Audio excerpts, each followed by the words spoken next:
In this video, I'm going to walk you through all the steps on how I made this audio visualizer, all the way from the beginning, creating the song, mixing, mastering it, getting the concept, how that was done, then generating the idea for the image that you see in the background, ultimately putting it into After Effects for this effect visual that you have here, so it's now ready to be a high quality social media content that you can post. To know the truth, no, they don't want you. A split reality between dimensions of time. I've mastered a craft, many mentions of mine.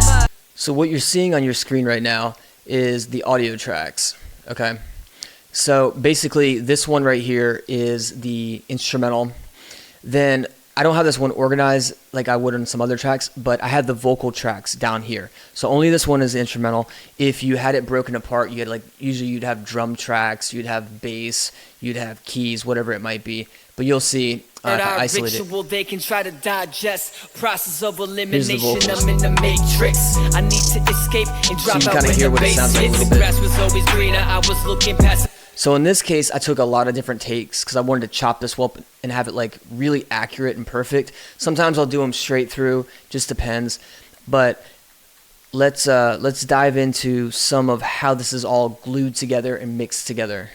Okay, so what you're gonna see now is the mixer on screen. In FL Studio, you can get to this by going to View and Mixer, or you could use F9 depending on your operating system. On this one, I'm on a PC, I'm on Windows. Also, I'll maximize it here. What you see is Vox in. That's just because I'm recording through FL Studio because I'm using OBS right now. Usually that would be if I'm recording my vocals, they would come in through here. And then I'm actually piping them into a Vox out channel. So you would lose my voice, but I would send it basically through here. And this is what it would sound like. So now it's kind of warped into the effects that I have and the compressor that I have.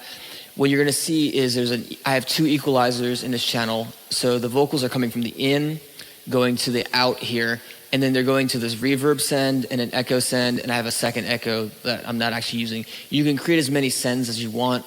You just patch them through at the bottom here. And in each of these, you'll notice have different volumes. If you wanted, you could pan the whole channel. I usually keep it in the center, depends on what you're doing. So on the main Vox out, which it goes in, there's nothing there, then it goes to the Vox out. Then I have this auto-tune vocal EQ plugin. I'll open it up for you. So it comes out behind here. So you have this auto-tune vocal EQ plugin, and you'll see it actually has this kind of auto-detect feature. This is the low end right here on the low end of the band. It goes down to 32 hertz. And so usually you have a cutoff around 80 for vocals, but this one kind of drops it off lower, and then you got a pop around 8K right here. So that's just a vocal EQ. It's one that I like. I use also additionally a built-in one. I like parametric EQ. You can just kind of graphically. What I use is to kind of cut the mids out a lot to kind of blend the vocals in here. So there's two layers of vocal EQ. Often I don't usually duck down that much, but for this particular recording I needed to. Then I have some de-essers that are included. So in this de-esser, this one is for male SHH or sh sound. And when you see it turns red here, it's cutting it, and that's based on the threshold. And it'll be a little different for this recording compared to the actual vocals for the song. And then also in the back here, I have the male S. So there's the sh sound and the S sound. And so there are two different thresholds that you'll see, and it cuts it out. I don't always use this in this particular case because I think I was closer to the mic and how loud I was. I used it because I didn't want to re-record the actual vocal sessions. Then I also have auto-tune on it. In this case, it's very, very light just to kind of modernize and keep the key in. I match the key of the song. You always want to do that when you're using auto-tune. Then I have also this Waves Shell vocal plugin that I like to use. It's kind of my go-to. If you don't have Waves, you don't have to have it. I think I have the Diamond bundle or something that I got years ago. But it's a great one that I like because it gives you control kind of over the compression range as well and various other settings. And then in this case, I actually have two compressors because I wanted to really squash the vocals down. After that, what you'll see is it then goes into a reverb send. So it's kind of the reverb sound that you're hearing, if I turn it off, just no reverb, it kind of pulls it away a little bit. If I bring it way up, you're gonna kind of hear more of the background sound of what the reverb is actually like. So it's just adding that effect. Then I have this echo effect here, where it's kind of adding this slap back type of echo, and I'm also equalizing it. I like to do that for both the reverbs and the echoes. I don't want usually like the full range because it can like muddy over the individual vocal channel. So I will often like kind of shorten the range of the reverb and the echo. Okay, so this is kind of what it all looks like and sounds like again when it plays together. Comes to reality through the manifest. A third eye ritual they can try to digest. Process of elimination, I'm in the matrix. I need to escape and drop out when the bass hits. The grass was always greener, I was looking past it. Okay, and in this case, I don't really do anything to the instrumental because the instrumental is really well produced. I could go deeper into that into another song, but you want to think about things like the key placement, the panning on that, the drums, the placement where everything is. In this case, my job was made easy because I had so much to do with the vocals already that the instrumental just comes straight through on a channel.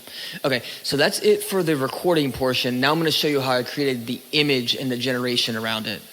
All right, so for this part, I have a paid subscription for ChatGPT, and you can add a plugin, which is extremely helpful. It's called Image Generator, and I believe it interfaces with DALL-E. Midjourney is another good option as well, but I've been using ChatGPTs because of its natural language capabilities, where you can be more specific. And currently, Midjourney uses kind of more of a quirky language where you have to use, I think, comma separations, and it's not a natural language. Like, you can't just describe the scene in such a natural way that you'd like to. So you go to, if you purchase the subscription, you can do it for just a monthly basis, but you can go to the image generator. So you're in ChatGPT, and then you go to the image generator right here. And I already have this plugin, and then you can describe, create a album cover for a rap video about X, Y, Z. And then you can also say, which is really important, resolution, and then 1920 by 1080. I do that, it's kind of the reverse of 1920, 1080, or 1080, 1920, depending on the aspect ratio that you want. In this case, I made a square first, and I'll show you that, and then I cropped it down into a vertical. So if you're gonna make like an album cover, you're gonna put it on the Spotify or something, you wanna use 3000 by 3000 or maybe 1000 by 1000. So I don't have the session open because it doesn't save it, but I do have some of the images that I created, and here are some of the examples. Let me show you what it started with. So I got a pretty good looking image when I used it. This is what it gave me I gave it kind of a complex description of what I was doing. I actually input the lyrics to the song, which was another creative way to do this. So now that the lyrics are in it, what it did is it actually put the lyrics on the album cover. So I'm gonna use this image both for an album cover and for the visualizer. So I decided that it's not good to have words really on an album cover other than maybe the name. There's also standards if you're gonna distribute through Spotify or Apple Music or other services on what can be on there, and you might get rejected. So I decided to go into Photoshop and fix this. This is where it becomes key if you're a skilled designer, because just generating with AI, yeah, you might get what you want, but a lot of times you're gonna need to modify it still. And this is where some of the magic comes in. All right, so ultimately this is one of the versions that I went with, and I think it looks really sick. So what I have is Photoshop open right now, and I imported the image that I just showed you. You have to be careful again about the resolution. You need to check that. I wound up having to upscale it, which wasn't ideal because it was supposed to be either 3000 by 3000 or 1000 by 1000 pixels. It was actually 961, so it need to be upscaled. So check that before you input it. I trimmed off the edge and the borders, and what I used was this really great feature. I find it works with this type of art. With certain art styles, it will not work. What I'm talking about is this tool. Let me try to show you something live. I have no idea what's gonna happen, but I added this thing. But if I say, let's like change it to an apple, which probably wouldn't make any sense here, but let's see if it kind of figures out what to do in the context. This tool right here with the lasso, you can use it. Okay, see, there you go, put it in there. So obviously that wouldn't really match how I'm doing it, but it just shows you the concept. You can also use this rectangle tool as a generative fill as well. But let me show you specifically what I did. All right, so in the bottom corner here, you're gonna see the different layers. So let me take off like the text I added, and so here's the pieces that I added. Okay, so it looks kind of crazy like that, right? There's 2 generative fills that I used with the lasso tool. One of them I just kind of used auto and it gave me 3 options. The other I typed some text in. You can play around with what works. On this one right here, you'll see I used something to make it look better. I changed the opacity because it looked kind of fake on top of it. And so I lowered the opacity to make it blend better. On the bottom here, what I really wanted to do was the floor was cluttered, and I wanted to kind of clean that up a little bit. So I applied that. So let's put the background back on, and you'll see right here, that's part of the change. I had actually used a healing brush. So what you're seeing right now is the words, of course, are missing from earlier. So I first used a healing brush. Basically, the healing brush kind of meshed the clouds together. You just hold down Alt and you select an area near, and I made that look good. And then I used the generative fill. You could probably use mixed results on something like this, on how you do it. It's however you want to do your creative process. But you'll see this piece that pops in and out, I had kind of filled in.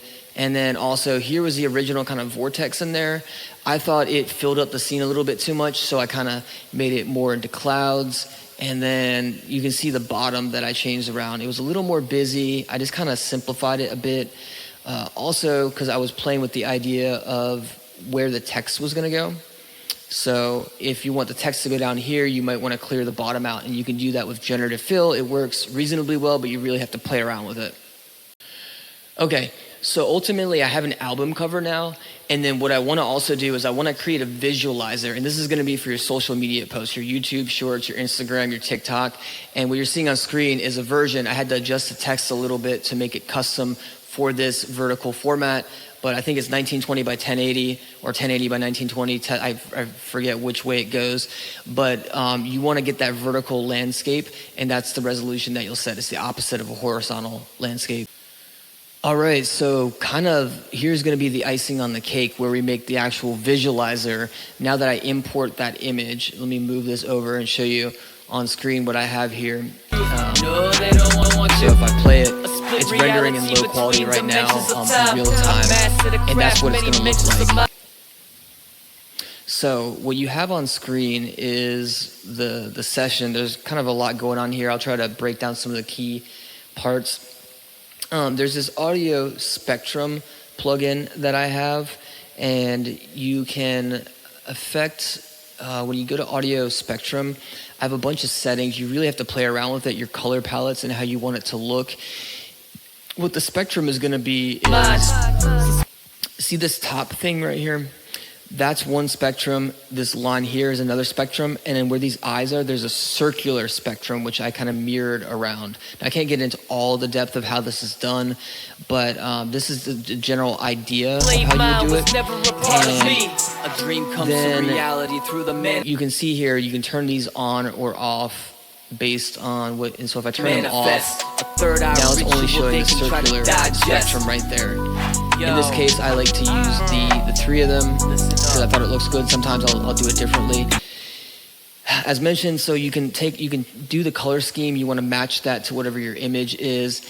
And so the key part to this with the spectrum is that you have to go into the settings, and it won't do anything unless you select the audio file. And you have to do that for each of them. So you have to go into audio spectrum and make sure your audio file that's imported is selected. And then the actual WAV file, I recommend using your high quality file, is right down here at the bottom. And you're just seeing all the different layers, audio spectrum.